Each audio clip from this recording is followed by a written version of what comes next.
Cześć, jestem dziś w okolicach Kurzędnika, jestem z Mirkiem, który pokaże mi i Wam swojego Golfa trójkę. Golf trójka, jak wiadomo, jest najlepszym samochodem na świecie, ale ten Golf trójka jest nie tylko najlepszym samochodem na świecie, ale też bardzo ważnym samochodem dla Mirka, o czym Mirek za chwilę Wam opowie. Cześć Marku, witam Cię w moim, jak powiedziałeś, Golfie? Golfie trójce, no, najlepszym samochodzie na świecie. Zrobiło się chłodno, więc może odpal. Dobrze, odpalamy.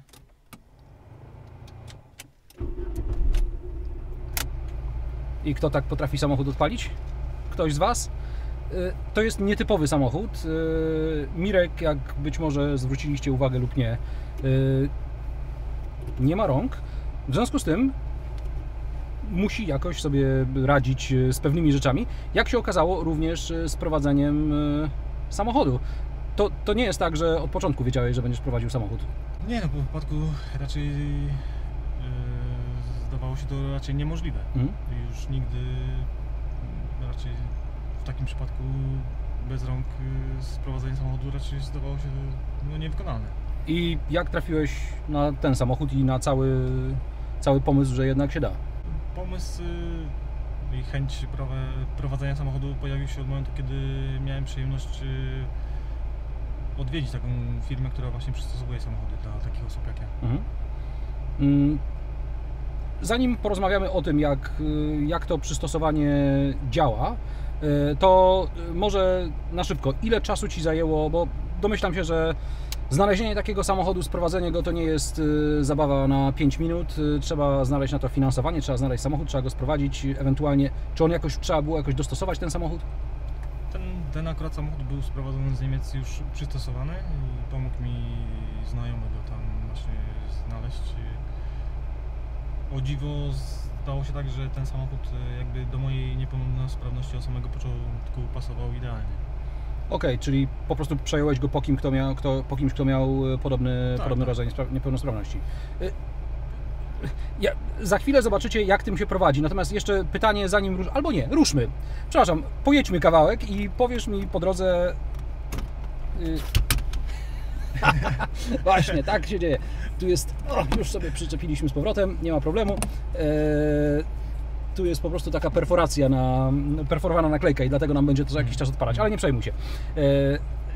Dobrze, ruszymy i opowiesz mi przede wszystkim, jak to wszystko działa i ile czasu zajęło Ci nauczenie się prowadzenia w ten sposób. Widziałem, że tu nogą zmieniłeś ustawienie skrzyni?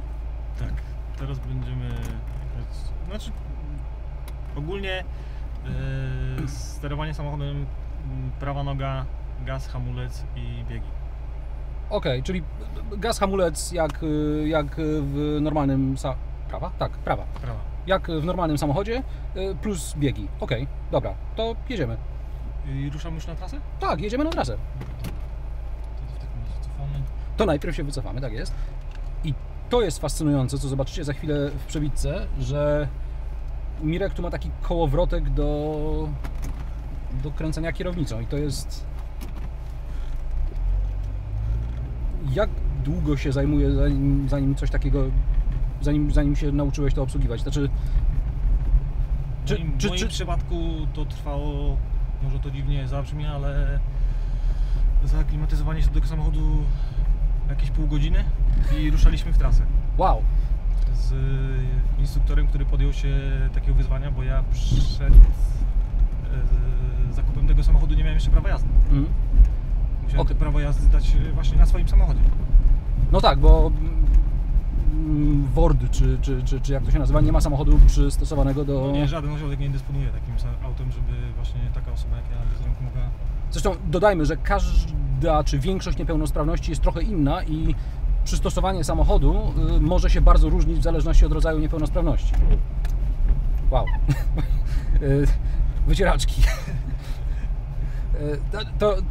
To robi na mnie wrażenie. Poczekaj, bo tu są dwie gałki. Tak, jedna jest do kierunkowskazów? Jedna jest do kierunkowskazów, druga do właśnie wycieraczek. I jak wygląda nauka i potem egzamin? W sensie to jest normalny egzamin, gdzie musisz zrobić tam, nie wiem, parkowanie, kopertę, parkowanie przodem, tyłem, jazda po łuku. Nie no, egzamin wyglądał jak najnormalniejszy egzamin w przypadku każdego, kto stara się o uprawienie prawa jazdy, bo wydawałoby się, że w moim przypadku będzie jakaś tam taryfa ulgowa. Nic bardziej mylnego.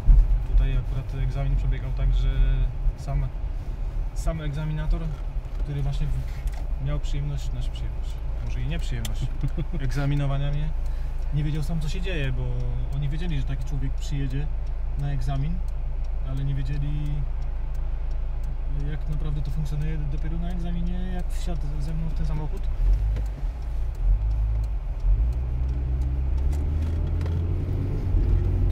To się dowiedział, jak to wygląda. To się przekonał właśnie, jak to wszystko wygląda, jak to funkcjonuje i po prostu nie mógł dopuścić do takiej sytuacji, żeby mnie puścić po prostu, żeby dać chłopakowi te prawa jazdy, niech sobie jeździ, tylko po prostu sam dla własnego jakby...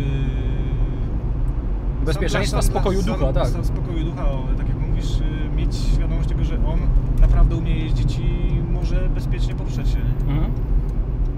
Znaczy, ja mam w tej chwili wrażenie, jakbym jechał trochę samochodem autonomicznym, bo raz czy drugi zdarzyło mi się jechać takimi prototypami, gdzie samochód sam kręcił kierownicą na drodze i osoba prowadząca z danego koncernu właśnie tylko siedziała tak, żeby w razie czego przejąć to prowadzenie. I to jest takie uczucie, kiedy ja widzę, że kierownica obraca się poniekąd sama, bo ja nie patrzę tam na to, co robisz z nogami. No teraz, tak jak widzisz, ja w sumie nic nie robię. Ja tutaj mam wszystko tak pod siebie przygotowane, że ten samochód jakby sam, tak jak mówisz, sam jedzie. Tak to wygląda. I okej, dużo nim jeździsz, bo mówiłeś, że kiedy samochód do Ciebie przyjechał, miał ile? 279 tysięcy?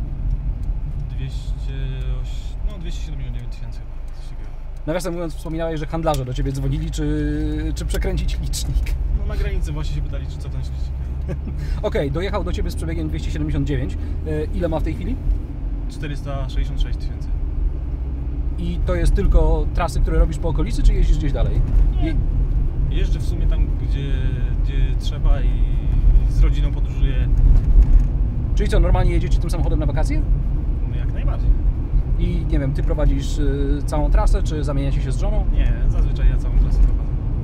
Bo dodajmy, że żona Mirka ma możliwość prowadzenia tego samochodu również, bo rozumiem, że ona... Można zdemontować tak naprawdę ten przyrząd i on w ogóle... czyli ten przyrząd jest do zdemontowania. Tak. A czy takie przystosowanie samochodu to jest coś, co można zrobić w Polsce? Czy już można zrobić w Polsce?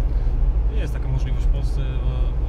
Znam ludzi, którzy wykonali już 2 egzemplarze właśnie tego typu oprzyrządowanie zamontowali dla osób właśnie bez kończyn górnych. Czyli w tej chwili byś rozważał, żeby się przesiąść ewentualnie na coś nowszego, bo okej, samochód, który ma zrobione prawie 500 000 kilometrów, to znaczy dodajmy, że ten samochód jedzie jak nowy i ma jeszcze ten taki fajny zapach, jak się wsiada do... Ma zapach prawdziwego samochodu. Teraz samochody tak nie pachną. Ostatnio ktoś mi przy jakimś teście opowiedział, że napisał mi w komentarzach, że teraz to te samochody jakoś tak pachną dziwnie, a to pachnie prawdziwym samochodem. Rzeczywiście, ten samochód pachnie, to jest bardzo taki specyficzny zapach. Być może on wynika z plastików i również ze specyfików, które są używane do konserwacji tych plastików, ale to jest bardzo specyficzny zapach samochodu, taki jak kiedyś był. Przejechaliśmy właśnie przez Garby, zawieszenie bardzo ładnie się trzyma. Ale wspominałeś, że ten samochód ma już jednak swoje lata i nie jest, nie zawsze jest tak niezawodny, jakbyś chciał. Wiadomo, 95 rocznik, swoje ma wyjeżdżone, także wygląda tak jak wygląda. Okej, trzeba byłoby rozważyć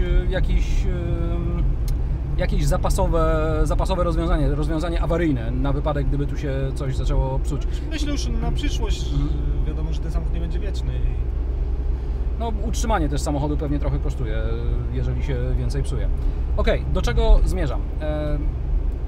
Ja w ogóle dostałem namiar do Mirka od Pertyna, bo Ty napisałeś chyba do Pertyna najpierw. Wy się jakoś znaliście, czy po prostu oglądałeś jego test?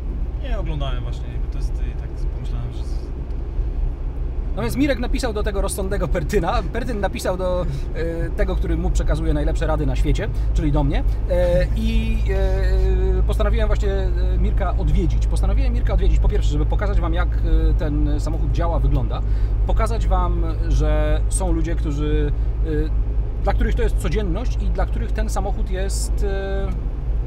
Czym dla Ciebie jest ten samochód? Ja mogę powiedzieć, że samochód dla mnie jest jak ręka. No właśnie. Są ludzie, dla których samochód jest jak ręka w przenośni i dosłownie. Mirek po pierwsze rozgląda się za nowszym samochodem, rozgląda się też za możliwością przystosowania tego samochodu. To nie są tanie rzeczy. To nie jest kwestia tego, że da się ten system po prostu przełożyć z samochodu do samochodu, bo te samochody trochę różnią się mimo wszystko konstrukcyjnie. I teraz jest, myślę, dobry okres, bo ludzie zaczynają, ludzie nie chcą o tym myśleć, ale ludzie zaczynają rozliczać podatki i Mirkowi można pomóc poprzez przekazanie mu 1% swojego podatku. I szczegóły tego wszystkiego znajdziecie w opisie pod tym filmem. Również tam znajdziecie link do strony Mirka, gdzie będziecie mogli się o nim więcej dowiedzieć, będziecie mogli się z nim skontaktować. Mirek odpisuje na maile. Przepraszam, muszę się spytać, jak piszesz na komputerze? Na komputerze piszę nogami, czyli stopami. Tak, w ten sposób obsługuję właśnie komputer i inne peryferia komputerowe. Okej. Dodajmy, że Mirek jest w ogóle pracownikiem biurowym, gdzie, jak to dzisiaj w biurze, obsługuje komputer i tak dalej. W związku z tym, jeżeli macie taką możliwość, to pomóżcie Mirkowi zebrać na nowszy samochód, na kawałek nowszego samochodu. Może ktoś z Was ma inny pomysł, jak mu pomóc. Ja jestem bardzo... nie wiem, jakiego używać, zauroczony, zainteresowany, zafascynowany, bo jadę samochodem z facetem, który ma... nie ma rąk. Który nie ma rąk. Nie powinien w ogóle prowadzić samochodu. Tak, to jest coś, czego się szczerze mówiąc nie spodziewałem dziś rano wstając. Znaczy, okej, no dobra, wiedziałem, że jakoś że do tego to się sprowadzi, ale nie przypuszczałem, myślałem, że nie wiem, przejedziemy się na kółko, na koło podwórka, że to jest taki, wiesz, dojazd tylko tam do pracy, masz, nie wiem, 2 km i po prostu nie chce ci się chodzić. Nie przypuszczałem, że będziemy jeździli po okolicach, czekaj, my jesteśmy jeszcze w Kujawsko-Pomorskim czy w Warmińsko-Mazurskim? Cały czas jesteśmy w Warmińsko-Mazurskim. Jesteśmy na pograniczu tych dwóch województw. No więc właśnie, stąd też moje pytanie. No więc nie wiedziałem, że będziemy jeździli po takiej okolicy, tu są kręte drogi. Jak kręciliśmy ujęcia z samochodu do samochodu, to szczerze mówiąc musiałem Mirkowi powiedzieć, tylko zwolnij trochę, bo za tobą nie nadążam. Mirek jest bardzo fajnym człowiekiem. Po prostu napiszcie do niego, pomóżcie mu, zajrzyjcie na jego stronę internetową, dowiedzcie się o nim więcej. Ja ze swojej strony przekazuję swój procent Mirkowi, a Wy zrobicie jak uważacie.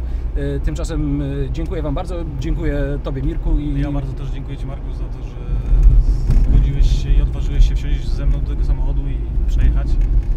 Słuchaj, ładnych parę kilometrów. Jeździłem samochodami autonomicznymi, więc tu przynajmniej mam człowieka za kierownicą. Więc to wygląda, że jest o wiele lepiej. O, będziemy robić offroad.